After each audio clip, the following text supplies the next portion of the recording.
Bom dia, meus irmãos, Deus abençoe. Estamos aqui no primeiro domingo de setembro e que maravilha, hoje é o dia do meu aniversário, 61 anos de idade, parece que é mais velho, né? Mas que maravilha, feliz aniversário aqui para mim, né?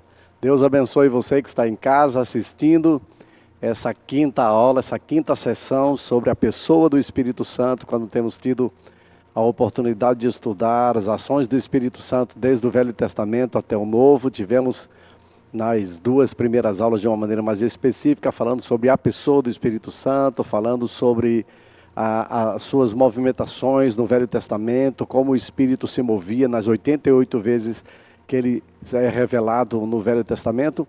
E começamos então as sessões posteriores, as duas anteriores e essa de hoje, falando sobre as ações do Espírito Santo na vida da igreja, na vida do crente, principalmente após o Novo Testamento, após o Velho Testamento, início do Novo Testamento e evidentemente na vida de Jesus, depois na vida dos apóstolos e alguns escritos por Paulo, né? A semana passada tivemos a oportunidade de estudar sobre os 5 ministérios.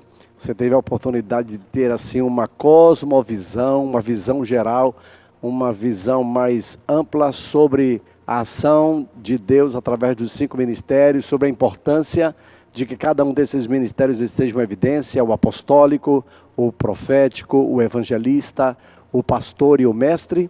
E falamos sobre suas características, os dons de serviço que operam também na vida de cada um desses ministérios. Então tivemos essa oportunidade, claro, de não falar tudo, porque nunca se consegue falar tudo sobre tudo aquilo que o Espírito Santo é, porque afinal de contas ele é Deus, e quem somos nós, homens e pessoas finitas, falar sobre alguém que é infinito, que era e que há de vir, porque o Espírito Santo é o Espírito de Deus, ele é a terceira pessoa da Trindade, ele é Deus, é uma pessoa, não é uma força, não é uma energia. Então, como falar a respeito de alguém, né, que nós temos a revelação somente a partir daquilo que ele mesmo revelou acerca de si mesmo? E claro que as Escrituras nós não podemos nem limitar, né, embora as Escrituras seja em si mesma a revelação da manifestação de Deus, dos seus atributos, de como ele opera, de como ele age, de como ele reage em determinadas situações, mas é verdade também que as Escrituras não esgotam tudo a respeito de Deus. Até porque o próprio escritor João, evangelista, ele diz que se fosse escrito tudo que Jesus falou e fez, não caberiam livros no mundo que pudessem ser suficientes para conter todas as informações. Então, o que está nas Escrituras aqui talvez é um resumão daquilo que nós podemos conhecer a respeito de Deus. E como hoje a gente vai entrar sobre o Espírito Santo e o fruto do Espírito, eu gostaria de tentar trabalhar um pouco dessa área do caráter, porque o Espírito Santo, ele quer reproduzir em cada um de nós o caráter de Deus, assim como temos a missão reproduzida na pessoa de Jesus e no caráter de Jesus. Agora o Espírito Santo, ele nos permite ter a evidência, a manifestação do fruto do Espírito Santo, que são basicamente revelações, que são evidências do caráter, de um pouco daquilo que é o caráter de Deus que precisa ser plantado em cada um de nós. Então vamos começar, mas antes vamos orar. Obrigado, Senhor, por esse dia, obrigado por começar esta sala, esta sessão sobre a pessoa do Espírito Santo, estudando sobre o fruto do Espírito, e nesse dia tão especial, quando estou completando mais um ano de vida, dando um novo impulso, uma nova etapa, começando um novo tempo de Deus, eu oro para que essa nova primavera traga graça, não apenas sobre a minha vida, mas sobre todos aqueles que eu cerco, né, e que eu possa também tocar através de minha vida e de meu ministério. Que o Senhor seja sempre exaltado e glorificado em tudo para a sua glória, em nome de Jesus. Amém. Se você está pronto, pega a sua caneta, pega seu apontamento, a sua Bíblia, e vamos para a mesa e vamos estudar as Escrituras pelos próximos 50 minutos, trabalhando um pouco sobre o Espírito Santo e o fruto do Espírito. É Ele, o Espírito Santo também, que produz o fruto para o aperfeiçoamento do caráter dos crentes. Essa é uma área extremamente importante na vida cristã, porque a Bíblia diz que uma vez que você é uma nova criatura, está escrito em 2 Coríntios, capítulo 5, 17, as coisas velhas passaram e eis que tudo se fez novo. Tanto é que Paulo mesmo, escrevendo lá aos irmãos de Gálatas, ele diz assim, que aquilo que eu fazia eu não faço mais. Se eu mentia, eu não mento mais. Se eu roubava, eu não roubo mais. Se eu adulterava, eu não adultero mais. Então, algumas coisas que faziam parte da minha vida pregressa, que tem a ver com a minha vida anterior à pessoa de Cristo Jesus, estas coisas não podem mais fazer parte de nossa existência. Elas podem até ainda estar fazendo parte, mas não devem mais fazer parte, porque agora você é uma nova criatura em Cristo. E para revelar, né, essa nova criação de Deus que eu e você somos, Ele nos deu justamente o fruto do Espírito, que é a essência do próprio Deus, que é o amor. Então, vamos ler aqui esse texto, porque ele é muito importante. Gálatas capítulo 5, verso 22 a 23. O apóstolo Paulo diz assim: mas o fruto do Espírito é... Isso, eu gostaria de chamar só a sua atenção logo no início disso aqui, porque quando ele fala, o fruto do Espírito é... Mas ele fala, o fruto do Espírito é amor, e ele começa a dizer, alegria, paz, paciência, amabilidade, bondade, fidelidade, por aí ele vai. Então, me parece que seria, no nosso modo de interpretar a concordância em português, seria mais lógico ele dizer, o fruto do Espírito são, ou os frutos do Espírito são. Mas as Escrituras não falam isso no plural, ela fala isso no singular. Então, a revelação que Paulo nos traz pelo Espírito é que o fruto do Espírito é. O fruto do Espírito é. E o que é o fruto do Espírito? E ele começa dizendo, o fruto do Espírito é o amor. Agora, as evidências desse amor, aí sim, são as manifestações que a gente persegue na continuidade quando ele fala sobre a alegria, a paz, a paciência, a amabilidade, a bondade, a fidelidade, a mansidão e domínio próprio, que são como que manifestações, evidências, características do amor ágape, que é, consequentemente, o amor de Deus. Então, quando a gente pensa no caráter de um crente nascido de novo, a gente tem que pensar que estas evidências do fruto do Espírito, elas precisam estar enraizadas dentro de nós. Elas precisam estar ecoando a partir de nossa existência, dentro da nossa casa, entre os nossos vizinhos, no nosso trabalho, na escola, na faculdade, nos ambientes mais perturbados ou escuros ou de trevas que sejam, a luz de Jesus vai brilhar a partir de cada um de nós por meio do fruto do Espírito Santo. Então, esta palavra, fruto, inclusive, que no original grego é karpos, significa o fruto das árvores. É aquilo que é produzido pela energia inerente a um organismo vivo. Então, toda árvore, ou a maioria delas, a árvore frutífera, ela tem um fruto específico, né? Ela não dá vários tipos de fruto, ela dá um fruto. Né? A mangueira dá manga, né? A jabuticabeira dá jabuticaba.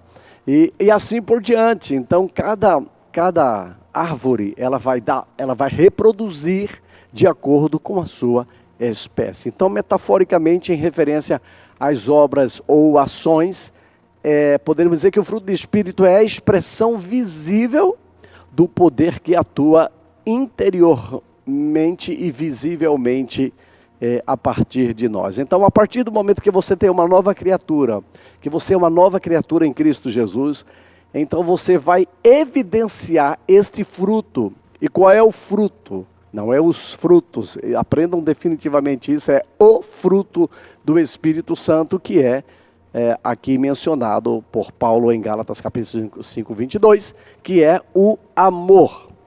Então é o fruto do Espírito Santo. E as demais coisas que é acrescentada nesse texto são evidências, são as manifestações, são as características daquilo que é uma pessoa completamente envolvida por este amor que é o fruto do Espírito Santo, que é o amor ágape, o amor de Deus. O amor na Bíblia, é interessante que esta palavra é uma palavra que aparece na Bíblia. No Novo Testamento vão aparecer 3 palavras, a quarta palavra é uma palavra grega também, que é a palavra eros. A palavra eros não se encontra no Novo Testamento, não se encontra na Bíblia, mas é uma palavra que era usualmente utilizada na cultura grega, e ela foi, evidentemente, para nós inserida dentro desse contexto, porque a gente consegue perceber o amor. Quando a gente fala sobre amor, uma pessoa que ama, a gente, dependendo da frase que a gente vai construir, a gente vai falar qual é o tipo de amor que nós estamos nos referindo. Quando falamos sobre o amor dos pais pelos filhos, né? Dos avós pelos netos, né? Quando a gente fala do amor de marido e de mulher, quando a gente fala do amor entre amigos, então vai depender da construção da frase. Mas no grego existem palavras específicas que quando você utiliza essa palavra, você está sabendo que aquela palavra designa aquele tipo de amor. É o caso, por exemplo, do amor filéu. O que é o amor filéu? O amor filéu, no grego, é o amor de amigo. Talvez conhecidamente, filosoficamente, como sendo o amor platônico, né? Descrito a partir de Platão. Então, esse é o amor amigo entre pessoas que se relacionam, que têm amizade, que nutrem esta amizade continuamente, sejam homens, mulheres, etc. Então, este é o amor filéu, que a Bíblia descreve, o amor de amigo. O outro amor que a gente vai encontrar na Bíblia é o amor estorge. Estorge é o amor que tem a ver muitas vezes com o instinto natural, é o amor natural, ou seja, é o amor de pais para com os filhos, é o amor dos filhos para com os pais, dos avós para com os netos, dos netos para com os avós. Então, esse é o amor estorge, é o amor que envolve os relacionamentos, é o amor natural, é o amor instintivo que a gente já instintivamente já ama, né? Naturalmente. Por exemplo, deixa eu trazer um exemplo bem prático aqui. Eu estou aqui na câmara com você, mas atrás da câmera aqui tem um diretor de som, né? Que é o Ícaro, e ele vai ser papai em breve. Então ele nem conhece o seu filho ainda fisicamente, ainda não tocou, não abraçou ele, mas quando vê a barriga da mamãe, né, que está crescendo, de sua esposa está crescendo a barriga, significa dizer que é um bebê lá, é o Theo, né? O Teodoro. Então, este amor instintivamente ele já nasce. A gente já ama sem nem conhecer. Então, isso é o instinto natural. Este é o amor estorge na Bíblia. Você vai encontrar ele descrito, evidentemente, na Bíblia. A terceira palavra é a palavra eros, que eu falei a você, não está no Novo Testamento, mas é uma palavra que designa o amor físico entre um homem e uma mulher. Entre uma mulher e o homem. É o amor romântico, né? O amor criado por Deus entre um homem e uma mulher, dentro do princípio de uma família tradicional, como é o que Deus planejou, como é o que está escrito nas Escrituras, e outro tipo é uma outra coisa, mas o que a gente percebe na Bíblia é exatamente esse tipo de amor. E por último, a última palavra na Bíblia que nós encontramos, ou no grego que a gente encontra, é o amor ágape. E o amor ágape é o amor de Deus. E este amor ágape é o amor que está descrito lá em 1 Coríntios capítulo 13, versos de 1 a 8. Você lembra desse texto? Deixa eu lê-lo para você. Ainda que eu fale as línguas dos homens e dos anjos, se não tiver ágape, se não tiver amor, serei como um sino que ressoa, ou como um prato que retine. Você toca um prato e você não sabe o que é que ele está te dizendo. Ainda que eu tenha o dom de profecia, saiba todos os mistérios e todo o conhecimento, tenha uma fé capaz de mover montanhas, se não tiver ágape, se não tiver amor, nada serei.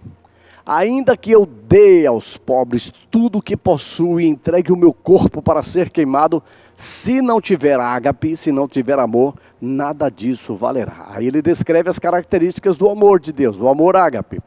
Este amor é paciente, este amor é bondoso, não inveja, não vangloria, não se orgulha, e outra expressão diz, não se ensoberbece, não maltrata, não procura seus interesses, não se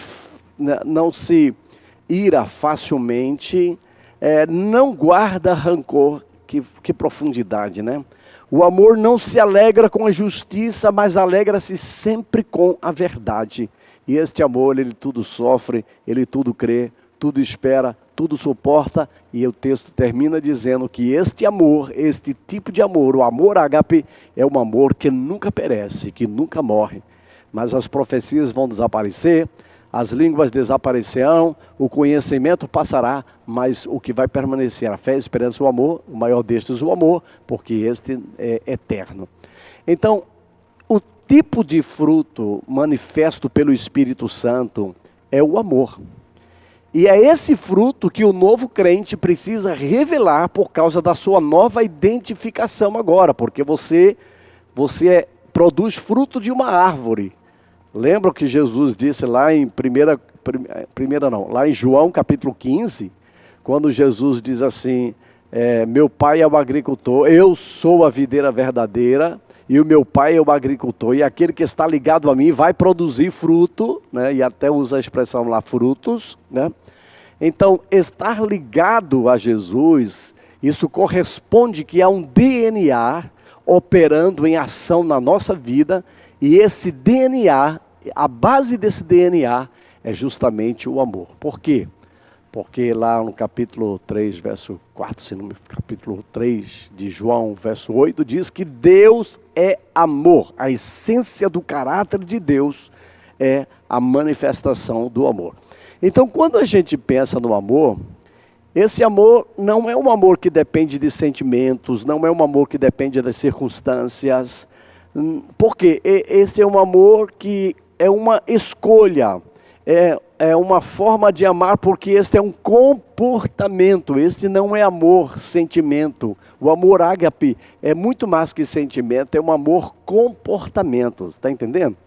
Então tem tudo a ver com uma manifestação do caráter, é um amor que busca o bem do outro, é um amor altruísta, que não busca o seu interesse, porque é um amor ligado diretamente ao comportamento, a nova maneira de você se comportar a partir do conhecimento da verdade que você tem em Cristo Jesus. Então, a primeira coisa importante que eu quero que você aprenda nessa lição hoje sobre a pessoa do Espírito Santo, sobre as ações do Espírito Santo, é que o Espírito Santo vai manifestar o caráter de Deus em nós. E esse caráter de Deus manifesto em nós é o fruto do Espírito, e o fruto do Espírito é o amor. Então grava isso, por favor, nunca mais use frutos do Espírito, né? Isso não pode ser utilizado no plural, porque a Bíblia não utiliza isso no plural. Lá em lá em João 15, quando Jesus fala sobre os frutos, ele está falando do fruto do amor, mas fala sobre as nossas ações também, sobre as atitudes nossas, como, por exemplo, produzir discípulos, ganhar vidas para Jesus, e ser um discípulo e também ser um discipulador, porque aquele que ama o Senhor, ele faz discípulos. Isso é uma característica, então não deixa de ser um fruto. Quando você ganha alguém para Jesus, isso é um fruto também, mas um fruto que tem a ver mais com o serviço, como resultado do dom do amor de Deus que opera em cada um de nós. Então, quando a gente pensa no que Paulo escreveu aqui, a primeira coisa que a gente precisa entender é isso aí, que o fruto é o amor, amém? O amor. E que é o amor, não é eros, não é filéu, não é storge. O amor aqui é o amor ágape, é o amor de Deus, é a essência deste amor que precisa exalar por meio de nós, né, para que possamos tocar a nossa geração. Temos que usar esta arma que é poderosíssima, que é a arma do amor, e é dentro desse entendimento que o Senhor diz assim, que Eu disse no passado, ame seu próximo e odeie os seus inimigos. Eu, porém, vos digo, amai os vossos inimigos. Veja como é difícil amar com o amor ágape, porque este amor que flui da sua vida, que exala de sua vida, precisa manifestar-se até mesmo para aqueles que são supostamente seus inimigos. Você tem algum inimigo? Você pode dizer, não, pastor, não tenho inimigo. Será que não mesmo? Pensa aí em algumas pessoas que às vezes você gostaria de ver essas pessoas presas, você gostaria de que essa pessoa nem fosse salva, que nem tivesse perdão. Quem sabe esse seja o seu inimigo que você precise amar. E isso é muito desafiador para cada um de nós, porque isso tem a ver com o caráter de Deus, isso tem a ver com a manifestação do caráter de Deus. Em 1 João capítulo 3, verso 11, quando o mesmo João que escreveu o Evangelho, agora escrevendo uma carta, ele fala sobre este amor. Ele diz, essa é a mensagem que vocês ouviram desde o princípio, que nos amemos uns aos outros. Ele fala que este amor precisa ser exalado, precisamos ter cheiro de Deus, e ter cheiro de Deus é ter cheiro do amor. As pessoas precisam perceber que através de nós o amor de Cristo transborda. Então não sejamos como Caim. Como foi que Caim agiu? Que pertencia ao maligno e matou seu irmão. E por que ele matou o seu irmão? Porque suas obras eram más e as de seu irmão eram justas. Meus irmãos, não se admirem se o mundo os odeia. Isso é interessante, né? Você sabe que as pessoas, quando você diz que é um crente, tem gente que já olha para você meio atravessado. E tem gente até que nem gosta de dizer que é crente para não ser rejeitado. Mas a Bíblia está dizendo aqui, meus irmãos, não se admirem se o mundo os odeia. Sabemos que já passamos da morte para a vida, porque amamos nossos irmãos. Quem não ama, permanece na morte. Veja como é sério. Quem não ama, quem não manifesta o fruto do amor, ainda está morto em seu pecado. Quem odeia seu irmão, ele diz assim, é assassino. Nós estamos matando pessoas em nosso próprio coração. E ele diz mais assim, e vocês sabem que nenhum assassino tem a vida eterna em si mesmo. Se alguém tiver recursos materiais e vendo seu irmão em necessidade, não se compadecer dele, como pode permanecer nele o amor de Deus? Isso é tão sério, gente. De saber que tem pessoas que podem estar no meio de nós passando necessidade, e você, né, nós, que temos um pouco mais de recurso, e nos recusamos a ajudar aquela pessoa, quais sejam as razões deles estarem passando o que estão passando. A Bíblia não traz esse contexto, diz apenas que se eu percebo que meu irmão está passando necessidade e eu não ajudo, ele diz assim, como pode permanecer o amor de Deus em você? Filhinhos, não amemos, aí ele diz, não amem de palavras, nem apenas da boca para fora, mas em ação e em verdade. Então perceba que o fruto do Espírito é muito mais sério, ele precisa se revelar e se manifestar com muito mais seriedade nas nossas vidas do que nós possamos imaginar. Portanto, o fruto do Espírito é amor, é o amor, não é? Isso é muito claro e não devemos nos esquecer. Deus é amor em sua essência. Agora os demais que aparecem na descrição no subsequente de Gálatas capítulo 5, 22, são evidências e manifestação. A primeira manifestação, a primeira evidência, depois que ele revela que o fruto é o amor, é a alegria. Você pode dar um sorriso hoje. Você já sorriu hoje para alguém? Você já deu bom dia, um sorriso assim, bom dia com alegria, porque esse é o dia que o Senhor fez, eu me alegro, eu me regozijo nele. Eu tenho aprendido, irmãos, que a alegria é muito mais que a expressão de um sentimento.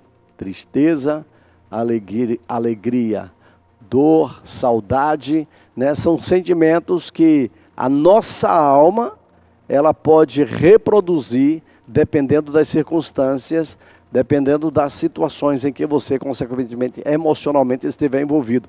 Então eu penso que o amor, ágape, que eu falei que é um amor comportamento, ele vai manifestar estas evidências. E a primeira manifestação deste amor ágape de Deus é a alegria. Já pensou nisso? como a alegria precisa fazer parte da minha vida e da sua vida. Você tem que ser uma pessoa alegre. Cadê o sorriso? Dê um sorriso para a pessoa que está ao seu lado aí agora. Olha para ela, dá um sorriso. Tem gente que precisa de sorriso, gente. Quando você chega num ambiente que você está na recepção, os nossos diáconos estão na recepção, gente, dá sorriso para quem entra. Alguém entra, você dá um sorriso, boa tarde, bom dia, Deus abençoe. Sabe por quê? A Bíblia diz que o coração alegre aformoseia o rosto. Então, você é alguém que é lindo. Você é lindo por quê? Porque você se vê no espelho, porque alguém diz. Você é lindo porque as Escrituras dizem que aquele que é alegre, que tem alegria no coração, o seu rosto revela esta manifestação do amor. Então a alegria é muito mais do que uma expressão circunstancial da vida humana. A alegria é uma das manifestações, uma das evidências do fruto do Espírito, que é o amor. E ele começa dizendo alegria. Por quê? Porque a alegria do Senhor, esse fruto que é do Senhor, é do caráter do Senhor, é a nossa força. Você já pensou nisso? Já pensou que a alegria do Senhor é a tua força nesta manhã? Eu não sei o que é que você está vivendo, o que é que você possa estar vivendo circunstancialmente, talvez um momento difícil economicamente, talvez um momento difícil de saúde, problemas no trabalho, a ponto de ser demitido, talvez com algumas situações pendentes no relacionamento conjugal, algumas situações com os filhos que precisam ser ajustadas. Eu não sei o que é que está tentando roubar a tua alegria, mas não deixa, o diabo ele é ladrão da alegria. Então não deixe ele roubar a tua alegria. Nesta manhã, receba agora esse dom da alegria, essa manifestação, essa evidência do fruto do Espírito. Saia dessa tristeza, saia dessa angústia, porque não há nada que não possa ser resolvido. E os problemas vêm para a gente resolver, para a gente trazer solução. Deus nos dá a capacidade para resolver as situações, por mais diversas que elas sejam. Se não for através de você, vai ser através de alguém, mas Deus vai nos canalizar para alguém que vai poder ser nossa fortaleza, nosso ajudador. Então saia deste universo de tristeza, porque tristeza não faz parte do coração de Deus. A tristeza nem mesmo faz parte da existência, né, da pessoa do Espírito Santo. A única coisa que ele faz, ele pode produzir em você um sentimento de arrependimento. A tristeza, ela pode levar à morte, mas o arrependimento é outra coisa, que é o que o Espírito Santo produz, esse descontentamento consigo mesmo, para te levar a uma vida assertiva, para que você possa acertar. O Salmo 126, 2 diz assim: então a nossa boca encheu-se de riso, e a nossa língua de cantos de alegria. Aí ele diz assim: até nas outras nações se dizia, o Senhor fez coisas grandiosas por este povo, por isso eles estão alegres. Então a alegria é algo que vai transbordar de tal forma na minha vida, na sua vida, na vida do crente, que até o ímpio vai olhar para nós e vai dizer: eita, Deus fez alguma coisa muito grande na vida dessa pessoa, por isso eles estão alegres. Então a alegria, irmãos, ela é um fruto é uma manifestação do fruto do Espírito, e nós precisamos manifestar estas evidências na nossa vida, aonde quer que estejamos, ainda que estejamos vivendo a situação mais adversa que você possa estar vivendo, você precisa ter esta manifestação, este fruto. A alegria é algo gerado diretamente pelo Espírito Santo, porque é fruto do Espírito. Então é o Espírito Santo que flui. Vocês sabem que existem algumas igrejas que falam muito sobre a unção do riso, né? Essa semana, inclusive, eu estava assistindo a pregação de um pastor que eu conhecia há muito tempo atrás, e ele ri com uma facilidade e com coisas que eu normalmente não iria rir, e coisas que normalmente a gente acha que talvez seja bobagem, né? Mas ele tem uma alegria, isso faz parte, ele prega rindo, né? De vez em quando ele diz uma coisa e não é aquele riso forçado. Sabe quando a pessoa faz um riso forçado? Apenas para exercitar os músculos? Não. É uma alegria bem espontânea. E eu penso que esta alegria espontânea que precisa ser evidenciada na nossa vida, porque ela vem diretamente de Deus, porque é uma evidência do fruto do Espírito Santo, que é o amor, né? Se até hoje você achava que a alegria era algo unicamente física, sentimental, né? Mude esse conceito. Por quê? Porque a alegria é, na verdade, uma virtude espiritual. Ela é parte do fruto da manifestação do fruto do Espírito, como está relatado em Gálatas capítulo 5, verso 22. Então se alegre, meu irmão. Abra o sorriso aí agora, se alegre. Não deixe que a tristeza saia desse lugar, saia desse quarto escuro. Abra essa janela, abra as cortinas, deixe o sol entrar na sua casa, deixe o sol raiar, porque a tristeza, ela pode até vir e durar uma noite, mas a alegria vem pela manhã, porque a alegria é o fruto do Espírito. Eu não sei se você já teve experiência, eu já tive, e a gente está vivendo uma situação assim desafiadora, de só olhar para os lados e você vê que as coisas estão muito carregadas, muitos desafios para serem vencidos, e você não sabe como você vai vencer aquilo. Mas um mês depois, você viu que você conseguiu passar, e você não sabe nem como conseguiu passar por aquilo. Já notou isso? E você voltou a sorrir. Há um mês passado você estava talvez chorando diante daquela situação, mas um mês depois você estava sorrindo.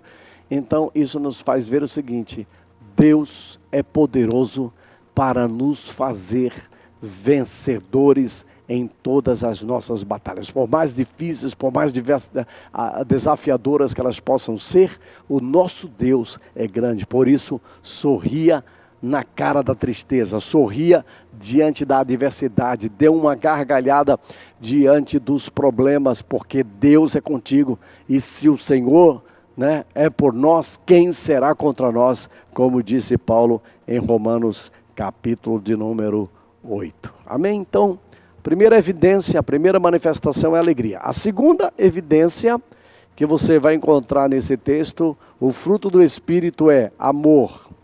Aí ele bota vírgula, aí diz alegria, paz. Segunda coisa, paz. A palavra paz, se a gente pegar esta palavra paz, a gente sabe que paz é aquela sensação, né, de conforto que alguém pode ter, porque tudo está dando certo ao seu redor. Só que esta paz era uma paz efêmera, é uma paz passageira. Essa paz que o mundo dá, ela depende das circunstâncias. É uma paz circunstancial. Todavia, existe uma palavra no grego chamada shalom, é uma palavra que é paz. Só que essa palavra shalom, e quando a gente repete a palavra no grego shalom, shalom, significa paz perfeita. E é por isso que nós podemos saudar uns aos outros. Shalom, shalom. Diga a pessoa ao seu lado aí, shalom, shalom. Você está dizendo paz perfeita sobre você. Não é a paz que o mundo dá, como Jesus menciona lá em João, se não me falha a memória, capítulo 16, quando Jesus diz que deixo-vos a paz, não vou lá dou como o mundo a dá, né? E Jesus está dizendo qual é a paz que Jesus está deixando ali para os discípulos. É um shalom, é a paz perfeita que excede todo o entendimento. Então, a paz, quando o texto diz em João 14, 27, eu disse 16, mas aqui eu já deixei registrado: deixo a paz a vocês, a minha paz vou lá dou. Então não é a paz do mundo, não é a paz circunstancial, não é a paz que depende das situações, é uma paz que vai muito mais além. Não a dou como o mundo a dá, não se perturbe o vosso coração, nem tenham medo. Irmãos, veja como é interessante, o Senhor está falando que quando você tem shalom, shalom, a paz perfeita, você não vai permitir que o teu coração esteja perturbado e você não vai ter medo das circunstâncias, porque você sabe que o shalom, shalom, Deus está com você. E se o maior do universo, se não, uma vez que o maior do universo está com você, quem será contra você? Então, o amor, que é o fruto do Espírito, evidencia alegria, evidencia paz. Em terceiro lugar, evidencia paciência. Eita, esta é uma área desafiadora, né? Como a gente diariamente é desafiado nessa manifestação do fruto do Espírito. Eu não sei você, mas eu sou. Na verdade, existem pessoas que têm já por seu próprio temperamento, né, por não esquentar com nada, a pessoa meio zen, né? Tem pessoas que são assim, bem descansadas, né? Até acho que essas pessoas até vão talvez viver mais do que os mais agitados, né? Por quê? Porque essas pessoas, elas, pela sua própria personalidade, elas já são mais tranquilas, né? Enquanto que pessoas como eu, que tem um temperamento mais, né, executivo, mais elétrico, tem uma dificuldade, que vai ter que trabalhar isso na sua vida. Eu sempre aprendo que a gente precisa ter paciência em 3 áreas da nossa vida. Primeiro, precisamos ter paciência conosco mesmo, com nós mesmos. Por quê? Porque precisamos ter paciência conosco. Porque nós, muitas vezes, eu não sei você, mas no passado, hoje já melhorei muito, né? O tempo vai passando, a gente vai envelhecendo, a gente vai amadurecendo, vai crescendo. Mas eu disse para minha mulher assim, meu amor, não sei como tu consegue me suportar, porque às vezes tem hora que eu nem não suporto o meu comportamento, né? Então, minha impaciência. Então, primeiro, aprenda a ter paciência com você, porque você vai ser, né, trabalhado por Deus se deixar que o Espírito Santo trabalhe na sua vida. Então, seja paciente em primeiro lugar com você mesmo. Se você não tiver paciência com você, com sua forma de agir, né, tendo o domínio próprio, que é uma outra característica outra manifestação do fruto do Espírito, você nunca vai estar em paz, vai sempre estar em guerra. Tenha paciência consigo. Segundo, tenha paciência com as pessoas que estão ao seu redor. Nem sempre as pessoas vão responder da maneira como você espera. Nem sempre as pessoas vão fazer as coisas como você gostaria que fossem. Você, principalmente que é perfeccionista, deve sofrer muito, porque você vê que pessoas nem sempre são iguais, irmãos. A gente tem que ter paciência com os outros, porque as pessoas não são iguais. Nós somos diferentes, isso que nos completa. Imagina, né, se eu tivesse casado com uma pessoa que tivesse o mesmo temperamento que eu. Talvez, né, nem tivesse casado mais, né? Mas eu casei com uma pessoa que é tranquila, que é calmo, sereno e tranquilo, né? A Eliana é bem tranquila, né? Eu digo, graças a Deus pela sua tranquilidade, né? Porque ela me ajuda nesse processo. Então, nem todo mundo vai agir da mesma maneira que você age por conta da sua própria personalidade, a sua maneira de agir. Então, tenha paciência com os outros também, tá certo? E Deus vai usar os outros para trabalhar, inclusive, a sua paciência. Isso mesmo, porque o ferro com ferro se afia. Deus vai usar o outro para trabalhar você. E outra coisa importante na paciência é que você deve ter paciência com Deus. Como ter paciência com Deus? Sabe por quê? Deus nem sempre vai responder rapidamente às suas questões. Nunca espere que Deus vai dar uma solução mágica para algumas situações da sua vida. No que diz respeito ao tratamento de caráter, Deus não tem pressa. Quando a Bíblia fala que Moisés era o homem mais manso da terra, não é? Até aquele momento lá, as Escrituras dizem isso. Imagina que todas as pessoas que já viveram antes, e Moisés é considerado o homem mais manso da terra. E não foi da noite para o dia, porque Moisés, em determinado momento, antes mesmo dele conhecer o Senhor, ele matou uma pessoa. Então, não era essa coisa, esse poço de mansidão, né? Mas Moisés, ele é marcado por 3 estágios na sua vida. Os primeiros 40 anos ele está no Egito, como filho, né, de Faraó, né, filho da filha de Faraó, ele era neto do Faraó. Os outros 40 anos ele está fugindo porque matou alguém no Egito, e ele fica no deserto de Midian por 40 anos como ovelha, como pastor de ovelhas. Alguém que era príncipe se transformou no pastor de ovelhas durante 40 anos. E os últimos 40 anos, porque depois quando ele faz 80 anos, ele é chamado de volta para o Egito para tirar o povo até a terra prometida. Então, é no final da vida desses últimos 40 anos, quando ele já tem quase 120 anos, que a Bíblia diz que Moisés nunca mais se levantou um profeta como Moisés, um homem manso. Então, que nunca se ouviu alguém como ele. Então, não foi algo que da noite para o dia surgiu. Então, a paciência é também um trabalhar de Deus em nosso caráter e nós precisamos nos sujeitar a Ele para que a cada dia a gente possa estar sendo trabalhado por Ele. Principalmente você que é perfeccionista, principalmente você que gosta das coisas sempre tudo bem arrumada, você que é muito organizado, né? Que tem muito a ver com a pessoa que gosta de fazer planejamentos. Toma cuidado, você que é muito planejador, porque de repente você casou com uma pessoa que é bem bagunceiro ou bem bagunceira em casa, e aí isso vai trabalhar muito o seu caráter na área do paciência, que é a manifestação do fruto do Espírito Santo. Na verdade, quando a gente pode definir a paciência, a gente pode pensar que a paciência ela é um reflexo do caráter de Deus. Porque a gente vai encontrar na Bíblia muitas expressões falando sobre que Deus é lento em se irar. Deus é rápido em amar, mas Deus é longânimo. Uma pessoa longânima é uma pessoa paciente e que demora a se irar, né?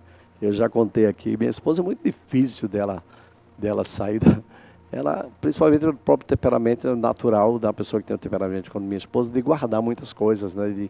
De reter as situações. Só que alguém que começa retendo, chega um dia que a bomba explode, né? E eu já contei aqui várias vezes na igreja a experiência de um dia que ela fez um bolo meio apressado lá assim, eu acho que 4 da tarde ela fez um bolo de chocolate para comemorar o aniversário de alguém na igreja. E quando nós saímos, ela tinha terminado de colocar o recheio e o bolo ainda estava, né, o recheio ainda estava se organizando, mas era já quase a hora do culto e tínhamos que sair. E ela disse, olha, vai devagar porque senão o bolo ainda está aqui se arrumando. E ela estava na frente e eu me lembro que eu dei uma certa freada e o bolo foi para lá. Ela disse, meu amor, eu te falei, cuidado qual dirigir e tal. Mas na frente tinha uma lombada e eu apressado, porque eu já estava quase atrasado por causa do bendito bolo, inclusive, né? E eu, para chegar na igreja, eu sou muito para chegar no horário, gosto de começar as reuniões na hora. E quando dei uma freadazinha, o bolo encostou naquela parte da frente do carro e ela disse, meu amor, não te falei, anda devagar, por causa... Às vezes a gente está atrasado e tal. Enfim, quando eu cheguei na igreja, né, que eu cheguei bruscamente, rápido, para abrir a porta, já ir para o púlpito, eu freiei e aí o bolo bateu, né, na parte daquele porta-treco, sei lá como chama, e ele caiu no chão. Ela ficou tão irada naquele momento. Ela abriu a porta do carro, pegou aquela... esqueci agora como se chama, o que segurava o bolo era de vidro, ela jogou no chão e quebrou. E ela saiu, não disse nada. E os meninos, né, cada um saiu pela porta, correndo, e eu me lembro dessa experiência. E mais tarde, claro, ela pregando, ela disse, na verdade, minha vontade era jogar na cara da pessoa, e não no chão. Mas como eu não ia fazer isso, então eu joguei no chão. Então, às vezes, existe um momento de explosão de alguém que normalmente é tranquilo também, porque a questão de estar guardando, de estar retendo, isso às vezes pode ser também ruim, né? Por um outro lado, né? Então, isso manifesta o caráter. A paciência é um atributo de Deus. Isso tem a ver com a maneira como frequentemente Deus se manifestava, né? A segunda coisa da paciência é que ela trabalha o nosso relacionamento com as outras pessoas. Já falei até um pouco isso. A paciência é essencial para os relacionamentos saudáveis, né? A gente cresce em paciência. Efésios 4:2 encoraja os cristãos a suportarem uns aos outros em amor. Isso tem a ver com essa manifestação dessa evidência do fruto do Espírito. A paciência também, ela é uma prova da sua maturidade espiritual. A gente vai amadurecendo e a gente vai tendo mais paciência. Eu reconheço que eu já melhorei muito nessa área, muito mesmo. Talvez não a ponto de tanta gente perceber, mas eu já sei o quanto eu reagiria numa outra situação de uma forma e agora reajo de uma outra forma. Isso tem a ver com maturidade espiritual. A paciência é um sinal de que você amadureceu espiritual e emocionalmente também, né? Então, isso é muito importante. A paciência é uma característica necessária em tempos de provação. Você precisa tende por motivo de toda alegria ao passados por várias provações, sabendo que a provação da vossa fé, uma vez confirmada, ela produz perseverança. Lá em Romanos capítulo 5, Paulo fala sobre que somos justificados, pois, pela fé. Temos paz com Deus por meio de nosso Senhor e Salvador Jesus Cristo. E ele diz assim que ele afirma que as tribulações, elas produzem paciência. Como uma pessoa que uma vez disse ao pastor: pastor, ora por mim, porque eu estou precisando de paciência na minha vida, e eu estou muito impaciente, e eu gostaria que o senhor orasse. E o pastor disse: ok, se ajoelhe aqui. O irmão se ajoelhou,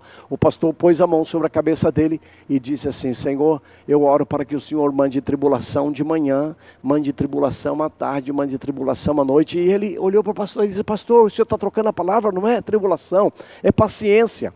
E aí o pastor parou e disse: Romanos capítulo 5 diz que é pela tribulação que vem a paciência, e a paciência, a esperança.